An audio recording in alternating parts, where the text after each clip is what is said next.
Hi hello welcome to our channel. నేను మిశ్రీ. ఈరోజు మనం చెప్పుకోబోయే కథ రాక్షసుడు పార్ట్ 27. కథలోకి వెళ్ళే ముందు లైక్ చేయడం అసలు మరవకండి ఫ్రెండ్స్. చేస్తారు కదూ. ఇక కథ చూద్దాం. సాక్షి, అది కాదు, ఇప్పుడు ఏం తెలియదు. నీకు తెలియకుండా నీకు ఆది అంటే ఇష్టం ఏర్పడింది, లేకపోతే వరుసలో నెక్స్ట్ స్టెప్ వేయడు.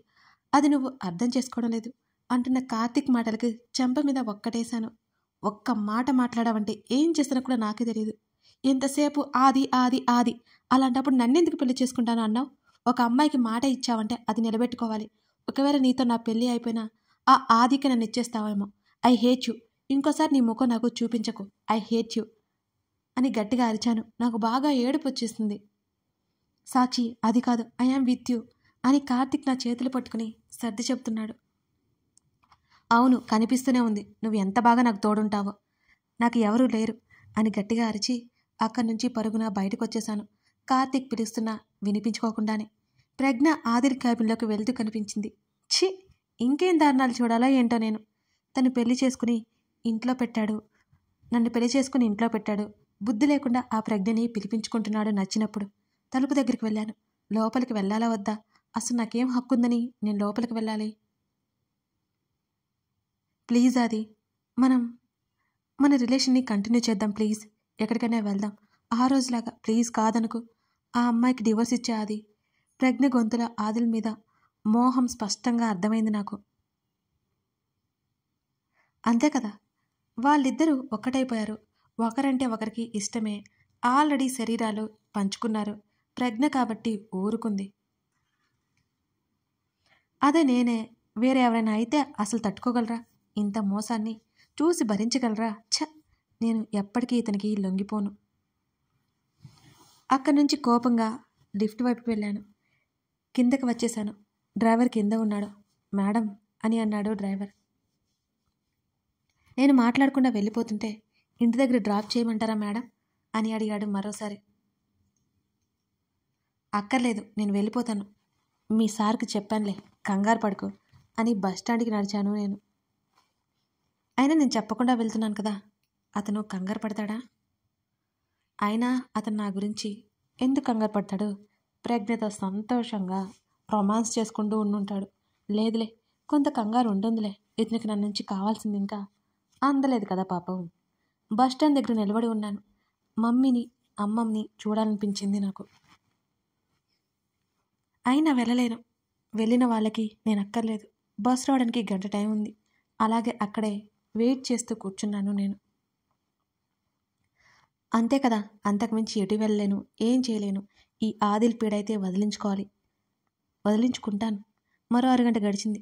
నా కోసం ఎవరూ లేరు. క్షణక్షణానికి ఆ విషయం గుర్తుకొస్తూనే ఉంది నాకు. విపరీతమైన బాధగా ఉంది. నా ముందు కారు ఆగడంతో తలెత్తి చూశాను. ఆదిల్ నాన్నగారు కనిపించారు నాకు. ఆయన ఆశ్చర్యంగా నన్నే చూస్తూ నా వైపు వచ్చారు. కుర్చీలో నుంచి లేచి నిలబడ్డాను. ఈయన వస్తున్నారంటే ఇప్పుడు నేనేం సమాధానం చెప్పాలి అని ఆలోచిస్తున్నాను. సాక్షి, నువ్వేంటమ్మా ఇక్కడ అని ఆయన అడుగుతుంటే, ఆఫీస్లో బోర్ కొట్టి ఇంటికి వెళ్ళిపోతున్నాను అంకుల్. నేను రాను అంటే ఆదిల్ నన్ను తీసుకెళ్ళాడు అని తడబాటు దాచుకుంటూ చెప్పాను. అవునా, ఇంకోసారి అలా చేయొద్దని వాడితో చెప్తానులే. అది సరే, ఇక్కడెందుకున్నావు అని అడిగారు ఆయన. నాకేం చెప్పాలో అర్థం కాలేదు. ఆది నా మీద కోపంగా ఉన్నాడు అంకుల్. డ్రాప్ చేయను అన్నాడు. అందుకే బస్సులో వెళ్దామని వచ్చాను. నేను చెప్తుంటే ఆయన మొహం విప్పారింది. అలా అన్నాడా? ఆయన ముఖంలో ఆశ్చర్యం స్పష్టంగా కనబడుతోంది నాకు. మీ కొడుకేమైనా శ్రీరామచంద్రుడు అనుకుంటున్నారా అంకుల్? దొంగ. చెప్పేవన్నీ అబద్ధాలు, చేసేవన్నీ మోసాలు. అందుకే అంత షాక్ అవుతున్నారు. పైకైతే అనలేదు కానీ లోపల అనుకున్నాను నేను. సరే పదమ్మా, నేను డ్రాప్ చేస్తాను అని అన్నారు ఆయన. వద్దంకుల్, ఈ విషయం ఆదికి తెలిస్తే మరి నన్ను తిడతాడు. నాకు పనిష్మెంట్ ఇస్తాడు. నేను తనకి పిఏగా చేయాలట. లేకపోతే ఇలాగే రోజు ఏదో ఒక పనిష్మెంట్ ఇస్తాడట. తన మీద చాడలు చెప్తుంటే నాకు ఎంతో హాయిగా ఉంది. ఏంటి ఇలా అన్నాడా? ఆది ఇలా ఎప్పుడూ మాట్లాడలేదే. ఆయన పిచ్చ షాక్కి గురైపోతూ అడిగాడు నన్ను. మీకు తెలియదు అంకుల్ అంటూ కళ్ళు తుడుచుకున్నాను. కన్నీళ్ళు రాకపోయినా నేను. ఇక్కడే కాదు, కానీ ముందు నూరా నన్ను బలవంతంగా కార్ దగ్గరికి తీసుకెళ్ళి కూర్చోమని చెప్పి ఆయన నా పక్కన కూర్చున్నారు. ఇప్పుడు చెప్పు, మీ ఇద్దరి ప్రేమ వివాహం కదా అని అడిగారు ఆయన. అవును అంకుల్, నా వెంటపడి వేధించి మరీ పెళ్లి చేసుకున్నాడు అన్నాను రాని కన్నీళ్ళు మళ్ళీ తుడుచుకుంటూ. నేను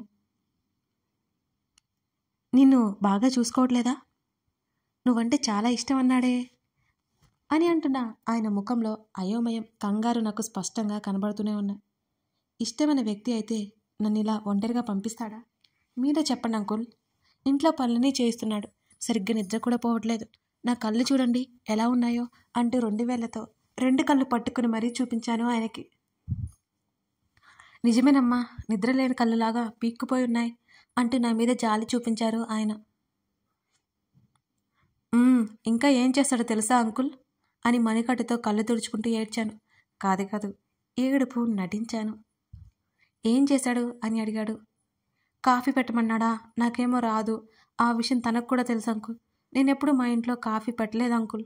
అయినా అతని కోసం నేను పెట్టానా? నేను చెప్తూ ఆయన వైపు చూశాను. నా మాటలు నమ్మినట్టే శ్రద్ధగా వింటున్నారు ఆయన. ఆ కాఫీ తీసి నా చేతి మీద పోసాడు అంకుల్. చేయంతా కాలిపోయింది అని గట్టిగా ఏడుస్తూ నా చేతిని చున్నీ కింద దాచేశాను. ఇదంతా నాకు నమ్మకం కలగట్లేదమ్మా. మా ఆది ఇలా చేశాడా? ఆయన నమ్మలేనట్టు చూశాడు నా వంక. చూసారా అంకుల్, మీరు కూడా మీ అబ్బాయి వైపు మాట్లాడుతున్నారు. ఇదంతా నిజం కాకపోతే నేను మీతో ఇంత ధైర్యంగా ఎలా చెప్తాను అంకుల్ అని 2 చేతుల్లో ముఖం దాచుకున్నాను నేను ఏడుపు నటిస్తూ. మళ్ళీ చేయి కాలిందన్నాను కాబట్టి చున్నీ కూడా చేతులు కనబడకుండా కవర్ చేసుకున్నాను. మరి ఏడోకు తల్లి ఏడోకు అని నా తల మీద చెయ్యేసి నిమురుతూ, నేను సాయంత్రం ఇంటికొచ్చి మాట్లాడతాను, అంతవరకు జాగ్రత్తగా ఉండు. ఏదైనా తేడా చేస్తే నాకు ఫోన్ చేయి అంటూ ఆయన నెంబర్ ఇచ్చారు. ఎప్పుడో ఒకప్పుడు పనికొస్తుందిలే అని ఫోన్లో ఆ నెంబర్ సేవ్ చేసి పడేశా. నన్ను ఇంటి దగ్గర డ్రాప్ చేసి, జాగ్రత్త తల్లి, ఆది ఇలా చేయడు, అసలు ఏమైందో నేను కనుక్కుంటాను, నువ్వు కంగారు పడుకో సరేనా, ఆది చాలా మంచివాడు అని ఆయన చెప్పిన మాటలను బాగానే ఉన్నాయి. కానీ ఆ చివరి మాట వచ్చేసరికి నాకు ఒళ్ళు మండింది. మంచివాడట, మంచివాడు. అయినా నేను సైలెంట్గా ఉన్నాను. నాకు బోల్డ్ జాగ్రత్తలు చెప్పి ఆయన వెళ్ళిపోతే నేను ఇంట్లోకి వెళ్ళి ఆకలేస్తుందని తినేసి బెడ్ మీద వాలిపోయాను. ఆఫీస్ నుంచి నేను బయలుదేరిన గంట దాటింది. ఆయన కాల్ కూడా చేయలేదంటే అతనికి నా మీద ఇంత అసలు ఇంట్రెస్ట్ లేదు. ఆ విషయం నాకు అర్థమైపోయింది. పడుకునే వెంటనే నిద్ర పట్టేసింది నాకు. హాయిగా నిద్రలో జోగుతున్న సమయంలో తలుపులు విసురుగా తెరుచుకోవడంతో ఉలిక్కిపడ్డాను నేను. మెల్లిగా తీస్తే నీ సొమ్మేం పోతుంది, నిద్ర మస్తులో అరుస్తున్న దగ్గరికి వేగంగా వచ్చాడు ఆదిల్. విసుగ్గా నా రెక్క పట్టుకుని మంచం నుంచి లాగి తన దగ్గరికి లాక్కున్నాడు వేగంగా. తన చర్యలకు ఆశ్చర్యపోయాను నేను. తన మొహం అంతా ఎర్రబడింది మరింతగా. తన తేనె కళ్ళు తీక్షణంగా నన్నే చూస్తున్నాయి. ఇంత కోపమేంటి ఇతనికి, నాకు అర్థం కాలేదు. తన ఊపిరి వేడిగా నా ముఖాన్ని తగులుతోంది. తనలా ఉండడంతో నాకు భయం పట్టుకుంది. మునుపు నా ముందున్నట్లేడు. ఏమాత్రం భయం అనిపించేది కాదు. తను రెక్కన పట్టుకునే విధానానికి తను ఎంత కోపంగా ఉన్నాడో నాకు అర్థమైంది. నాతోనే కదా కలిసి వచ్చావు, కనీసం ఇంటికొచ్చేటప్పుడు చెప్పి వెళ్ళడం రాదా నీకు అని గట్టిగా అరవడంతో ఉలిక్కిపడి చూశాను నేను. ఇప్పుడు ఎందుకు అరుస్తున్నావు నా మీద? ధైర్యం చేసుకుని అడిగాను నేను. ఎందుకంటే పిచ్చివాళ్ళ నీకోసం చూశాను కాబట్టి, నీకేమైందో నేను కంగారుతో రోడ్ల వెంట తిరిగాను కాబట్టి అని అరిచాడు గట్టిగా. నాకేమవుతుంది? ఒకవేళ ఏమైనా అయినా కూడా అది నా కోసమేనేమో, నీ నుంచి విముక్తి పొందడానికి చచ్చినా పర్లేదు అంటున్న నా మాటకి నా చెంప మీద గట్టిగా కొట్టేశాడు ఆదిల్. చంపేస్తా నిజంగానే. అతడి కళ్ళు రౌద్రంగా చూస్తున్నాయి నన్ను. నన్ను ఇంకా దగ్గరికి లాక్కున్నాడు ఆదిల్. అతని చెంప దెబ్బకి సమస్త భూమండలం కనిపించింది నాకు. కాస్త తేరుకున్నాను. ఏడుపు, కోపం అన్నీ వచ్చేశాయి నాకు. నన్ను కొట్టడానికి నువ్వెవరు? నీకేం హక్కు ఉంది అని ఏడుస్తూ అరిచాను నేను. ఎందుకంటే నేను నీ హస్బెండ్ కాబట్టి. అతను అంతే గట్టిగా అరిచాడు. నా ఇష్టంతో సంబంధం లేకుండా నా మెడలో నల్లపోసలు వేసినంత మాత్రాన మనకి పెళ్ళైనట్ట, నువ్వు నా భర్తవైనట్ట? అదే కోపంతో అతని చొక్కా కలర్ పట్టుకుని నిలదీశాను నేను. అవును, భర్తనే, అందులో డౌటా అంటూ నా గుండెల మీద వేలాడుతున్న నల్ల పుసల చైన్ తీసుకుని దాని వైపు చూపిస్తూ, దీన్ని నీ ఇష్టంతో నీ మెడలో వేద్దామనుకున్నా. నువ్వే సర్వనాశనం చేశావు. ఏ హక్కు ఉంది అంటున్నావు కదా, దీనికే కదా నువ్వు విలువిచ్చావు. ఇది లేకపోతే ఈ ఇంట్లో అసలు నువ్వు ఉండేదానివా? పోనీ నా దగ్గర ఉండేదానివా? కాదు కదా అని సూటిగా చూస్తూ అడిగాడు ఆదిల్. వెంటనే అతని చేతిని విసిరికొట్టాను నేను. ఇంకో 1 నెల రోజులు అంతే కదా, ఇవన్నీ భరిస్తే ఇక నుంచి ప్రశాంతంగా వెళ్ళిపోవచ్చు. దయచేసి నన్ను వదిలే, నీ నీడని కూడా భరించలేకపోతున్నాను నేను అని కోపంగా చెప్పి అక్కడి నుంచి కిందకి వెళ్ళిపోయాను. అతని మనసులో ఏముందో నాకు అర్థం కాలేదు. అతని ముఖంలో భావాలు కూడా నేను గమనించలేదు. అవన్నీ నాకు అనవసరం అనిపించింది ఆ క్షణం. తలనొప్పిగా అనిపిస్తుంటే మేడ్ నడిగి కాఫీ ఇప్పించుకున్నాను. తను అసలు కిందకి రాలేలేదు. నేను అసలు పైకి వెళ్ళలేదు. ఫోన్తోనే కాలక్షేపం చేశాను నేను. ఎప్పుడు రాత్రి టైంలో నేను పై గదిలోకి వెళ్ళాను. స్విమ్మింగ్ పూల్లో అతను ఉన్నట్టు నాకు అర్థమైంది. అతను స్విమ్ చేస్తూనే ఉన్నాడు మరి. అదే సమయంలో అతని ఫోన్ మోగుతోంది. పొరపాటున దాన్ని చేతిలోకి తీసుకొని ప్రజ్ఞ అని పేరు కనిపించగానే దాన్ని చూసి వెంటనే అక్కడే పెట్టేశాను నేను.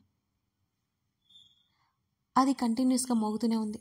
తను ఏమాత్రం పట్టించుకోకుండా స్విమ్ చేస్తూనే ఉన్నాడు. ఈసారి మరో అమ్మాయి నుంచి కాల్ వచ్చింది. ఇతని గురించి నాకు ఇప్పుడే మెల్లిగా అర్థమవుతోంది. నేను ఫ్రెష్ అయ్యి అక్కడే ఉన్న సోఫాలో ముడుచుకుని కూర్చున్నాను. అతను డ్రెస్అప్ పై రెడీ అయి ఉన్నాడు. ఎక్కడికి వెళ్తున్నాడో నాకు బాగా తెలుసులే. ఎందుకు వెళ్తున్నాడో ఇంకా నాకు బాగా తెలుసు. గతంలో నుంచి ఒక్కసారిగా బయటకు వచ్చి పడ్డాను. అంటే ఒకసారి ఫస్ట్ ఎపిసోడ్లో ఫస్ట్ సీన్ చూడండి, మీకు అర్థమవుతుంది. అర్ధరాత్రి అయింది. విపరీతంగా ఆకలి. మళ్ళీ కిందకి వెళ్ళి ఒక్కదాన్ని తినేసి వచ్చాను. ఇల్లంతా చీకటిగా చాలా భయంగా ఉంది. అసలే అంత పెద్ద ఇంట్లో నేను ఒక్కదాన్నే అనే ఫీలింగ్ నన్ను కబలించింది. అక్కడి నుంచి బాల్కనీలోకి వచ్చాను. ఒకవైపు స్విమ్మింగ్ పూల్, దాని పక్కనే కాస్త బాల్కనీ. ప్రపంచమంతా నిద్రలో ఉంది, కానీ నాకు మాత్రం నిద్ర లేదు. ఫోన్ బయటికి తీశాను. నీతు, చందు, సూరజ్ మెసేజ్ చేశారు గ్రూప్ కాల్ కోసం. నాకు వాళ్ళ మీద కోపం లేకపోయినా ఎందుకో మాట్లాడాలి అనిపించలేదు. కానీ మరోవైపు భయం వేస్తోంది. అమ్మమ్మ, మమ్మీ చూడ్డానికి రాలేదు, నన్ను తీసుకెళ్లేదని వాళ్ళ మీద కూడా నాకు చాలా కోపంగా ఉంది. నన్ను ఇంట్లో ఒక్కదాన్ని వదిలేసి వెళ్ళిపోయినందుకు ఆదిల్ మీద కూడా చెప్పలేనంత కోపంగా ఉంది. సరిగ్గా అదే సమయంలో ఏవో కార్లు ఇంటి ముందుకు వచ్చి ఆగాయి. నాకు భయం వేసింది. నేను చూస్తుండగానే కారులో నుంచి కొంతమంది మనుషులు దిగారు.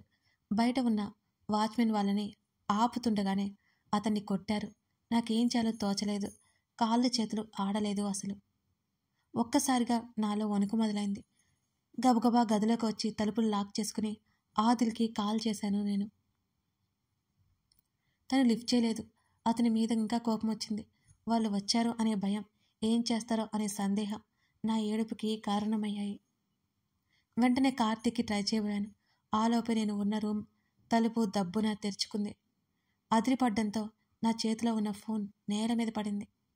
2 వ్యక్తులు వచ్చి మాట లేదు, ఏం లేదు, నా 2 చేతులు పట్టుకుని బయటికి లాక్కెళ్ళిపోయారు.